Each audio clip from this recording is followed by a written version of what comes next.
Hi అందరికీ. ఈరోజైతే నేను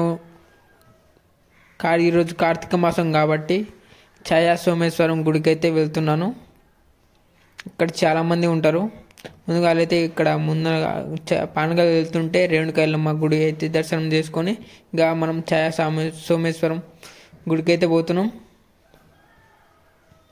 ఇంకా ముందరైతే ఇవన్నీ దీపాలు పెట్టడానికి అవన్నీ దీపాలు అవన్నీ వేసేటివి ఉన్నాయి.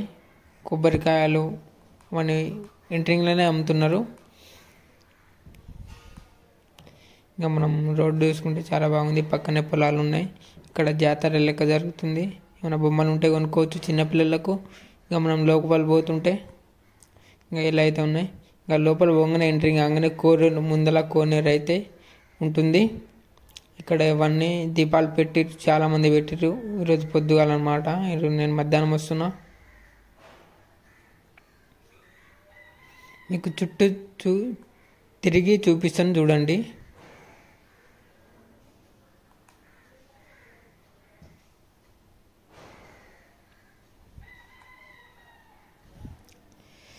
కోనేరు అయితే చాలా బాగుందన్నమాట. ఈరోజు అవన్నీ లోపల అవన్నీ పూలు ఆకులతోటి చాలా బాగుంది.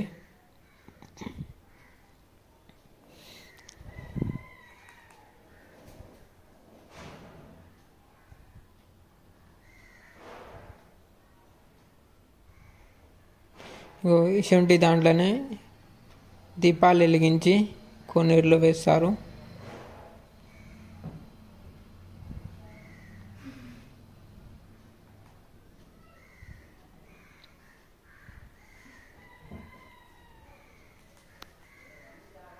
ఇక మనం గుడి ముందలైతే పోతున్నాం. లోపల శివలింగాన్ని దర్శించి బయటకైతే వచ్చేస్తాం.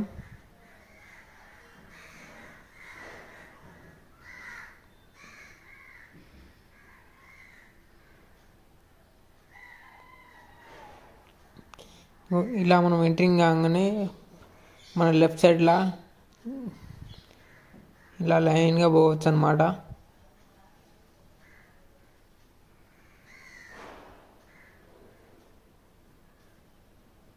గుడిని అయితే చాలా బాగా డెకరేషన్ చేశారు. చాలా చక్కగా ఉంది.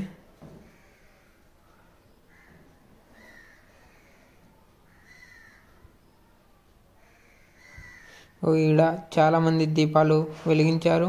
ఇక్కడ మన పురాతన బొమ్మలు ఉన్నాయి. ఇక్కడ మనం ఫస్ట్ దర్శించుకోవాల్సింది ఆత్మలింగం. ఆత్మలింగం దర్శించుకున్న తర్వాత మనం లోపలికి పోవాలి.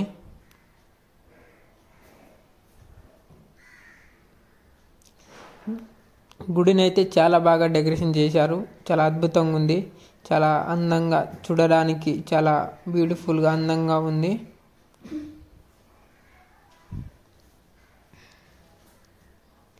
ఇక మనం ఇలా నడుచుకుంటూ లోపలికి వస్తున్నాం. ఇక మనం అసలైన గుడిని అయితే లోపల చూసి వచ్చి చుట్టూ తిరిగి వద్దాం. చాలా ప్రశాంతంగా శాంతిగా మస్తుంది, ఆహ్లాదకరంగా.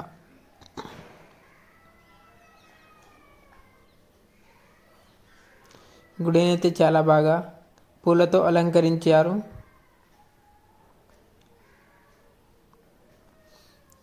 ఇవన్నీ తీసుకొని ఇక మనం బయటకు పోతున్నాం.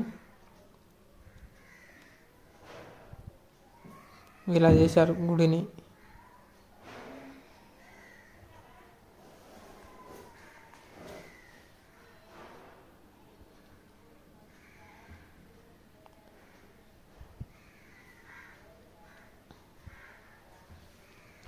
నాకు ఇక్కడ నచ్చిన ప్లేస్ ఏదంటే ఉందనుకో, ఈ బండలు అయితే చాలా బాగుంది. ఇక్కడ దీపం వెలిగించారు లోపల ఒకటి. చిన్న కింద బండలు అయితే చాలా బాగుంది. గడ్డితోటి బండలతోటి చాలా అందంగా బ్యూటిఫుల్గా కనిపిస్తుంది. ఇక మనమైతే ఇక దేవుణ్ణి దర్శించుకొని బయటకైతే వచ్చేసి ఇక ఇంటికి పోతున్నాం. ఇంకా ఈ వీడియోకి అంతే ఫ్రెండ్స్.